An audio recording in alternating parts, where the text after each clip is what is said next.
ನಮಸ್ಕಾರ. ಇವತ್ತಿನ ವಿಡಿಯೋ ಕೋಟಕ್ ಮಹೀಂದ್ರ ಸಮೂಹ ಸಂಸ್ಥೆಗಳಲ್ಲಿ ದೊಡ್ಡ ಸುದ್ದಿ. ನನ್ನ ಹೆಸರು ಡಾಕ್ಟರ್ ಭರತ್ ಚಂದ್ರ. ವಿಡಿಯೋಗಳ ಉದ್ದೇಶ ಕನ್ನಡಿಗರ ಸೇವೆ. Uday Kotak founder CEO Kotak Mahindra bank ಅವರು ರಿಸೈನ್ ಮಾಡಲಿಕ್ಕೆ ನಿರ್ಧಾರವನ್ನು ಕೈಗೊಂಡಿದ್ದಾರೆ. 4 ತಿಂಗಳಿಗಿಂತ ಮುಂಚೆ ಅವರಿಗೆ ಕೊಟ್ಟ ಅವಧಿಗಿಂತ. ಉದಯ್ ಕೋಟಕ್ ಅವರು ಸೆಪ್ಟೆಂಬರ್ 1 ಇಫೆಕ್ಟಿವ್ 2023 ತಮ್ಮ ರೆಸಿಗ್ನೇಷನ್ ಅನ್ನು ಕೊಟ್ಟಿದ್ದಾರೆ. ಅವರು ಕೋಟಕ್ ಮಹೀಂದ್ರ ಕಂಪನಿಯನ್ನು ಪ್ರಾರಂಭ ಮಾಡಿದ್ದು 38 ವರ್ಷಗಳ ಕೆಳಗೆ 1985. As an entering arrangement Deepak Gupta ಏನು ಜಾಯಿಂಟ್ ಮ್ಯಾನೇಜಿಂಗ್ ಡೈರೆಕ್ಟರ್ ಬ್ಯಾಂಕ್ ಆಗಿದ್ರು, ಅವರನ್ನು ಸದ್ಯಕ್ಕೆ MD ಮತ್ತು CEO ಆಗಿ ಅಪಾಯಿಂಟ್ ಮಾಡಿದ್ದಾರೆ. Up to December 31, 2023 subject to approval from SBI. ಅಲ್ಲದೆ ನಮ್ಮ ದೀಪಕ್ ಗುಪ್ತಾ ಅವರ ಟೆನ್ಯೂರ್ ಕೂಡ ಎಂಡ್ ಆಗೋದು ಡಿಸೆಂಬರ್ 31, 2023. ಅಂದ್ರೆ ಅದೇ ದಿನ ಅವ್ರಿಗೂ ರಿಟೈರ್ಮೆಂಟ್ ಇತ್ತು. ಉದಯ್ ಕೋಟಕ್ ಬಹಳ ಡೈನಮಿಕ್ ಆಗಿದ್ರು. ಅವರನ್ನು ಮುಂದಿನ ದಿನಗಳಲ್ಲಿ ನಾನ್ ಎಕ್ಸಿಕ್ಯೂಟಿವ್ ಡೈರೆಕ್ಟರ್ ಆಗಿ ಕಂಟಿನ್ಯೂ ಮಾಡ್ತಾರೆ. RBI ಅವರು ಒಂದು ಹೊಸ ನಿಯಮ ಮಾಡಿದ್ರು 2021ರಲ್ಲಿ. Promoters for MDs and CEOs of the banks ಅವರು 12 ವರ್ಷದ ಮೇಲೆ ಆ ಪೋಸ್ಟ್ ಅಲ್ಲಿ ಕಂಟಿನ್ಯೂ ಮಾಡ್ಲಿಕ್ಕೆ ಆಗಲ್ಲ. ಮತ್ತು ಎಕ್ಸೆಪ್ಷನಲ್ ಸರ್ಕಮ್ಸ್ಟಾನ್ಸಸ್ ಅಲ್ಲಿ 15 ವರ್ಷ ಅಂತ ಮಾಡಿದ್ರು. ಆದ್ದರಿಂದ ಉದಯ್ ಕೋಟಕ್ ಕೂಡ ಅದೇ ನಿಯಮವನ್ನು ಪಾಲಿಸಿ ಬ್ಯಾಂಕಿನಿಂದ ಹೊರಗೆ ಬಂದಿದ್ದಾರೆ. ಈಗ ಇನ್ನೊಂದು ಕುತೂಹಲ ಇರಬಹುದು, ಉದಯ್ ಕೋಟಕ್ ಅವರ ಹತ್ರ ಏನೇನು ಸಂಸ್ಥೆಗಳಿದಾವೆ ಸಮೂಹ ಸಂಸ್ಥೆಯಲ್ಲಿ.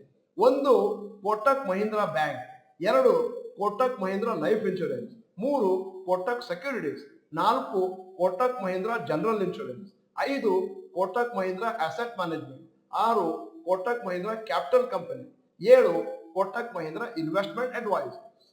ಈ ಎಲ್ಲ 7 ಕಂಪನಿಗಳಲ್ಲಿ listed company Kotak Mahindra bank ಮತ್ತು ತಮ್ಮ ಹೂಡಿಕೆದಾರರಿಗೆ ಒಳ್ಳೆಯ ಮೊತ್ತದ ಸಂಪತ್ತನ್ನು ಒದಗಿಸಿಕೊಟ್ಟಿದೆ ಓವರ್ ದ ಇಯರ್ಸ್.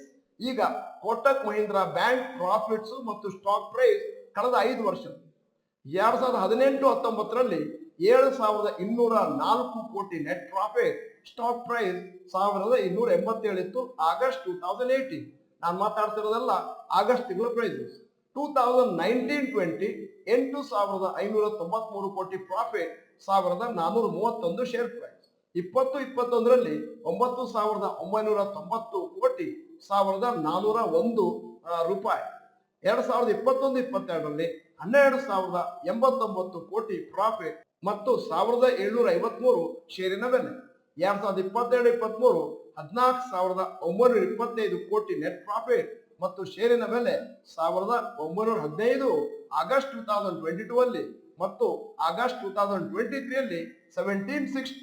ಇಲ್ಲಿ ನೀವು ನೋಡಿದ್ರೆ ಪ್ರತಿ ವರ್ಷ ನೆಟ್ ಪ್ರಾಫಿಟ್ ಮೇಲೆ ಮೇಲೆ ಹೋಗ್ತಾ ಇದೆ.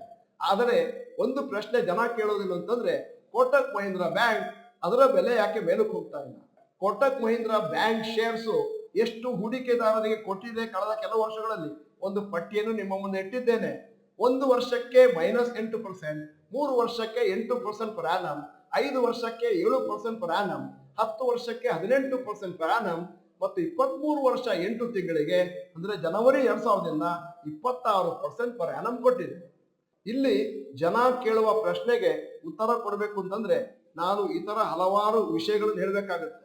ಮೊದಲನೇದ್ದು, ಷೇರು ಒಂದು ತರ ಕನ್ಸಾಲಿಡೇಟಿಂಗ್ ಆಗ್ತಾ ಇದೆ. ಕಳೆದ 3 ವರ್ಷದಿಂದ ಮಿನಿಮಮ್ ರಿಟರ್ನ್ಸ್ ಕೊಟ್ಟಿದೆ. ಯಾವ ರೀತಿ ITC ಶೇರುಗಳು ಈ ತರ ಕನ್ಸಾಲಿಡೇಷನ್ ಆಗಿ ಕೊನೆಗೆ ಪಾಸಿಟಿವ್ ಬ್ರೇಕ್ಔಟ್ ಆದಾಗ ದೊಡ್ಡ ಮೊತ್ತದ ಸಂಪತ್ತನ್ನು ಜನರಿಗೆ ಒದಗಿಸಿದೆಯೋ, ಬಹುಶಃ ಕೋಟಕ್ ಮಹೀಂದ್ರ ಬ್ಯಾಂಕಿಗೂ ಅದೇ ತರ ಆಗ್ಬೋದು ಅನ್ನುವಂಥದ್ದು ತಜ್ಞರ ಅಭಿಪ್ರಾಯ. ಈಗ ನಿಮ್ಮ ಮುಂದೆ ITC ಗ್ರಾಫ್ ಇಟ್ಟಿದ್ದೇನೆ. 2017, 2023 ಒಂದು ಅಂದಾಜು 225ರಲ್ಲಿ ಕನ್ಸಾಲಿಡೇಷನ್ ಆಗ್ತಾ ಇತ್ತು. 200ರಿಂದ 225 ಒಂದ್ಸತಿ ರಬ್ಬರ್ ಬ್ಯಾಂಡ್ ಇಂದ ಹೊರಗೆ ಬಂದ್ಮೇಲೆ ಫಟ್ ಅಂತ ಆಲ್ಮೋಸ್ಟ್ 500 ಹೋಗಿ ಈಗ 441ರಲ್ಲಿ ಕೂತಿದೆ. ನೀವು ಮಾರುಕಟ್ಟೆಯನ್ನು ಸೂಕ್ಷ್ಮವಾಗಿ ವೀಕ್ಷಣೆ ಮಾಡಿದ್ರೆ ಯಾವ ರೀತಿ ಕೋಟಕ್ ಮಹೀಂದ್ರ ಬ್ಯಾಂಕ್ ಕೂಡ ಒಂದು ತರ ಕನ್ಸಾಲಿಡೇಷನ್ ಇದ್ದು ಜಾಸ್ತಿ ಪ್ರಾಫಿಟ್ ಇಲ್ಲದೆ ಇದೆಯೋ ಹಲವಾರು ವರ್ಷಗಳಿಂದ, ಅದೇ ರೀತಿ HDFC ಬ್ಯಾಂಕ್ ಕೂಡ ಕಾಣ್ತಾ ಇದೆ. ಅಂದರೆ ಮುಂದಿನ ದಿನಗಳಲ್ಲಿ ಇಂತಹ ಷೇರುಗಳು ನಾವು ತೆಗೆದು ಇಟ್ಕೊಳ್ಬಹುದು. ನಮಗೆ ಅದರ ಮೇಲೆ ಕಾನ್ಫಿಡೆನ್ಸ್ ಇದ್ರೆ ಮತ್ತೆ ಫಂಡಮೆಂಟಲ್ ಅನಾಲಿಸಿಸ್ ಮಾಡಿ ಅದೇನು ಪ್ರಾಫಿಟ್ ಲಾಸ್ ನಲ್ಲಿ ಪ್ರತಿ ವರ್ಷ ಪ್ರಾಫಿಟ್ ಪರ್ಸೆಂಟೇಜ್ ಅಲ್ಲಿ ಮೇಲಕ್ಕೆ ಹೋಗ್ತಿದೆಯೋ ಮತ್ತು ಷೇರಿನ ಬೆಲೆ ಅದೇ ಪರ್ಸೆಂಟ್ ಅಲ್ಲಿ ಮೇಲಕ್ಕೆ ಹೋಗ್ತಾ ಇಲ್ವೋ ಅಂತಹ ಸಂದರ್ಭದಲ್ಲಿ ಅಂತಹ ಷೇರುಗಳನ್ನು ನಾವು ಜಮಾ ಮಾಡ್ಕೊಂಡು ಹೋಗ್ತಾ ಇದ್ರೆ ಮುಂದೊಂದು ದಿನ ಅದು ಬಹುಶಃ ದ್ವಿಗುಣ ಆಗುವಾಗ ನಾವೆಲ್ಲ ಸಂತೋಷ ಪಡ್ತೇವೆ. ಈ ವಿಡಿಯೋದ ಕೊನೆಯಲ್ಲಿ ನಮ್ಮ ಸಮೀಕ್ಷೆಗಾಗಿ ಒಂದು ಪ್ರಶ್ನೆ ಕೇಳ್ತಾ ಇದ್ದೇನೆ. ನಿಮ್ಮ ಪ್ರಕಾರ ಕೋಟಕ್ ಮಹೀಂದ್ರ ಷೇರುಗಳು ಕೂಡ ಒಂದು ತರ ಕನ್ಸಾಲಿಡೇಷನ್ ಆಗ್ತಾ ಕೊನೆಗೆ ಲಾಂಗ್ ಟರ್ಮ್ ನಲ್ಲಿ ಅದೇನು 20-26% ಎಲ್ಲ ಕೊಟ್ಟಿತ್ತು ಅದೇ ಲೆವೆಲ್ಗೆ ಹೋಗಿ ತಲುಪುತ್ತಾ? ಎಸ್ ಅಥವಾ ನೋ ಅಂತ ಟೈಪ್ ಮಾಡಿ. ನೀವು ಡಾಕ್ಟರ್ ಭರತ್ ಚಂದ್ರ ಇನ್ಸ್ಟಿಟ್ಯೂಟ್ ಕನ್ನಡ ಚಾನೆಲ್ ಮೆಂಬರ್ ಅಲ್ಲ ಅಂತಂದ್ರೆ ಇದೀಗ ಸಮಯ ಸಬ್ಸ್ಕ್ರಿಪ್ಷನ್ ಬಟನ್ ಬೆಲ್ ಐಕಾನ್ ಒತ್ತಿ. ವಿಡಿಯೋ ಚೆನ್ನಾಗಿದ್ರೆ ಲೈಕ್ ಬಟನ್ ಒತ್ತೋದನ್ನು ಮರಿಬೇಡಿ. ವಿಡಿಯೋನ ನಿಮ್ಮ ಎಲ್ಲಾ ಸ್ನೇಹಿತರಿಗೂ ಫಾರ್ವರ್ಡ್ ಮಾಡಿ. ವಿಡಿಯೋನ ಸಂಪೂರ್ಣವಾಗಿ ನೋಡಿದ್ದಕ್ಕೆ ಧನ್ಯವಾದಗಳು. ನಮಸ್ಕಾರ.